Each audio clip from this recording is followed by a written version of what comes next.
Hello everyone, আশা করি সবাই ভালো আছো। আমরাও খুব ভালো আছি। আর যারা আজকে আমাদের চ্যানেলে নতুন আছো, ভিডিওটা প্রথম দেখছো, তাদেরকে বলে রাখি আমি সোমা। আমার ছোট্ট পুচকি সন্তান রয়েছে, আমার রাই সোনা। তো ওকে নিয়ে আমি আমার ডেলি লাইফস্টাইল ব্লগ শেয়ার করে থাকি আর বেবি রিলেটেড কিছু ভিডিও শেয়ার করে থাকি। তো সকালবেলায় আমি সাধারণত আমার রাইসোনার কীভাবে যত্ন নিয়ে থাকি সেটাই আজকে ভিডিওতে শেয়ার করব। অবশ্য তোমরা টাইটেল আর থাম্বনেল দেখে বুঝতেই পেরে গেছো। আর চলো তোমাদেরকে সাথে নিয়ে আজকে ব্লগটা স্টার্ট করি। আই হোপ তোমাদের খুব ভালো লাগবে। মাঝরাত্রে বা ভোর রাত্রের দিকে কিন্তু রাইসোনা 2-3 বার ওঠে। তো ওর তখন খিদে পায়, তো সেই কারণেই ওঠে। তো উঠলে পরে আমি ওকে ব্রেস্ট ফিডিং করিয়ে দিই, ও আবার ঘুমিয়ে পড়ে। তো ওই 5টা-6টার দিকে যদি ও ব্রেস্ট ফিডিং করে তাহলে মোটামুটি ও মানে ওর প্রপার ঘুমটা কমপ্লিট করে ওর ঘুম ভাঙতে ভাঙতে ঘড়িতে প্রায় তখন 10টা বেজে যায়, তখনই ওর ঘুমটা ভাঙে। তো এখানে আজকেও তাই হয়েছিল। তো ঘুম থেকে উঠে পড়ার পরে আমি ভেতরের ঘর থেকে ওকে বাইরের ঘরে নিয়ে আসি। তো সবার প্রথম কাজ যেটা করি, ওর ডাইপারটা আমি চেঞ্জ করে দিই। মাঝরাতে কিন্তু আরও একবার ওর ডাইপার চেঞ্জ করা হয়। তো এই সময় আমি ডাইপার ভিজুক না ভিজুক আমি চেঞ্জ করে দিই আর ওকে ডাইপার ফ্রি টাইমে রাখি। একদম মানে স্নান করার পরেই কিন্তু আমি আবার একটা ডাইপার পরাবো। তো এখানে আমি আজকে টিস্যু দিয়ে ওর মুখটা ক্লিন করে নিয়েছিলাম। আর অন্যান্য দিন কিন্তু আমি হালকা উষ্ণ গরম জলে আমি কটন কাপড় ভিজিয়ে নিয়ে তারপরে আমি মুখটা ক্লিন করি। আমার আগের ভিডিওতে আছে। তো এরপরে আমি একটু চা খেয়ে নিলাম, কারণ আমার চাটা অনেকক্ষণ আগেই বানিয়েছি দেখতে পেলে। তো চাটা ঠান্ডা হয়ে যাচ্ছিলো দেখে আমি খেয়ে নিলাম। তো চা খাওয়ার পরে আমি এখানে ওকে ন্যাপিরাস ক্রিমটা অ্যাপ্লাই করে দিচ্ছি। ডাইপার পরাবো না, তবুও আমি ন্যাপিরাস ক্রিমটা অ্যাপ্লাই করে দিচ্ছি যাতে র্যাশ না হয়। আর রাইসোনার জানো না, বর্ষাকাল যেহেতু এখন, তো ওর জন্য ওকে ডাইপারটা বেশি ইউজ করানোর ফলে না একটু হালকা হালকা র্যাশ বেরিয়েছিল লাল লাল, যার কারণে আমি ন্যাপিরাস ক্রিমটা ওকে অ্যাপ্লাই করে দিলাম। তারপর একটা হালকা প্যান্ট পরিয়ে রাখলাম। আর এরপরে ওর সারা রাত যে জামাটা পরেছিল সেই জামাটা আমি চেঞ্জ করে দেব। চেঞ্জ করে দিয়ে হালকা একটা স্যান্ডো গেঞ্জি পরিয়ে দেবো। সারা দিনে কিন্তু রাইসোনার বেশ কয়েকবার জামা আমি চেঞ্জ করে দিই, কারণ মাঝে মাঝে কি হয়, ধরো ও টয়লেট করলো, জামাটা একটু ভিজে যেতে পারে, তো সেই কারণে চেঞ্জ করি। বা বমি করে দিল, সেই কারণে চেঞ্জ করা হয়।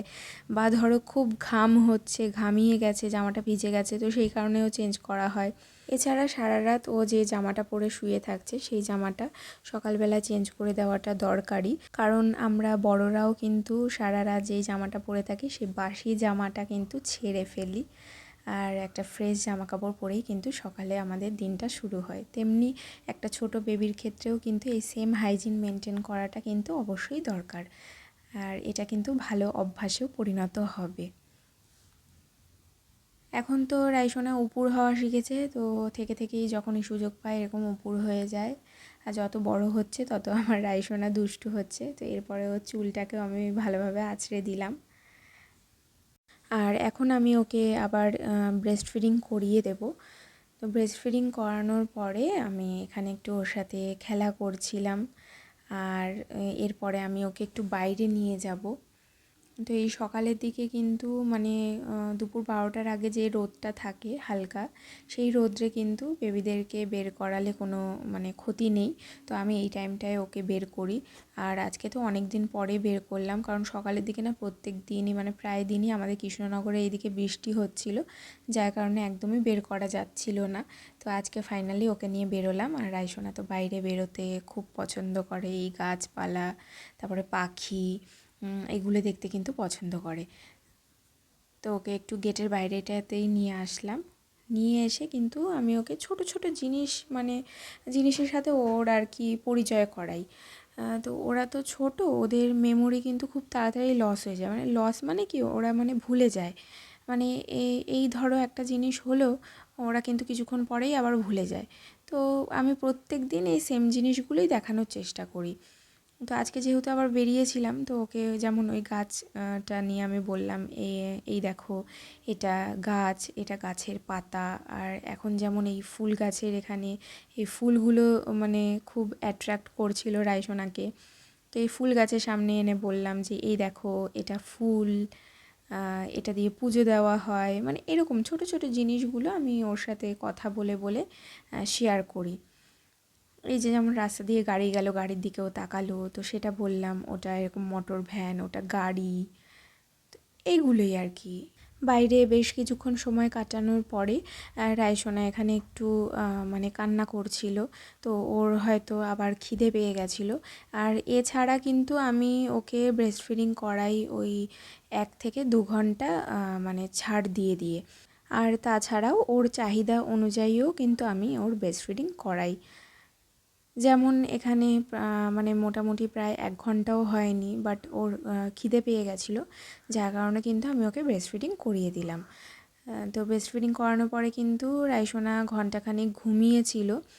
তো ঘুমানোর পরে প্রায় আজকে 12টা বেজে গেছিলো, 12টা মানে ক্রস করে গেছিলো ঘড়িতে।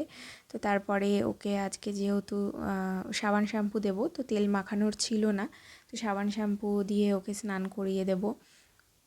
মানে গতকালকে আমরা একটু বাইরেও বেরিয়েছিলাম, তো বাইরে বেরোলে জানোই কতটা ধুলো বালি জড়ায় আমাদের স্কিনে, আমাদের শরীরে, তো বাচ্চাদেরও সেম।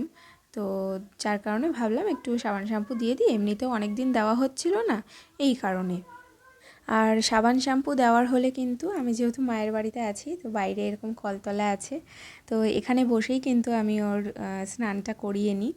আর আমার কোলে করেই স্নানটা করাই, মানে এখানে আমি ওকে স্নান করিয়ে নিয়ে আমি মায়ের কাছে দিয়ে দেবো, বাদবাকিটুকু মা সামলে নেবে, আর আমি একদম স্নান করতে চলে যাব। তো এইভাবে স্নান করালে আমার সুবিধা হয়।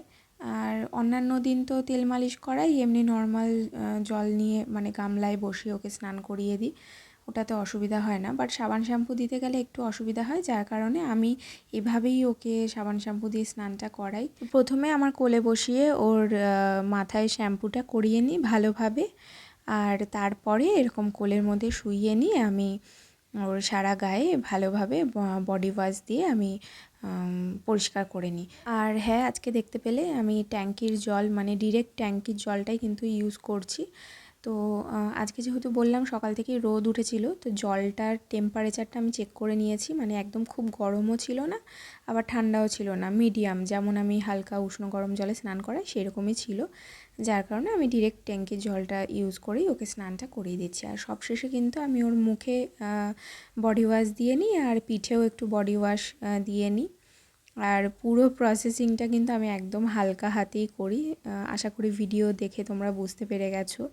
আর রায়সোনার চুলগুলো দেখেছো পেছনের দিকে, মানে কত বড় বড় হয়ে গেছে। আজকাল রায়সোনা জানো না, মানে জল থেকে মোটে উঠতে চায় না, মানে জল থেকে তুললে পরেই কান্না করে, আর জলে বসে বসে মানে এমন করে যে মানে বলে বোঝাতে পারবো না। আজকের এই ভিডিওতে আমি শেয়ার করতে পারলাম না, বাট আমি এর পরবর্তী ভিডিওতে শেয়ার করব যে ও মানে জলের মধ্যে বসে ও কীভাবে খেলা করে। তো ব্যাস, ওর স্নান কমপ্লিট হয়ে গেছে, তো এখানে জল থেকে ওকে তুলে নিলাম। আর আজকেও কিন্তু খুব কান্না করছিল, কিন্তু কিছু করার নেই, ঠান্ডা লেগে যাবে, বলো কতক্ষণ খেলা করবে জলের মধ্যে। এরপর তো আমি স্নানে চলে গেছিলাম, আর মা ওকে বাদবাকি মানে টাওয়াল দিয়ে মুছিয়ে টুছিয়ে দেওয়া এগুলো সব করে দিয়েছিল, জামা কাপড়ও পরিয়ে দিয়েছিল। আমি স্নান করে এসে ওখানে ভিটামিন D3 ওষুধটা ওকে খাইয়ে দিয়েছিলাম। তো ব্যাস বন্ধুরা, আজকে ভিডিওটা এই পর্যন্তই। যদি কিছু ভালো লেগে থাকে তাহলে অবশ্যই একটা লাইক করো, কমেন্ট করো, আর আমাদের চ্যানেলটাকে সাবস্ক্রাইব করে আমাদের পাশে থেকো, যাতে আমরা ইউটিউবে একটা জায়গা তৈরি করে নিতে পারি। সবাই ভালো থেকো, সুস্থ থেকো, টাটা।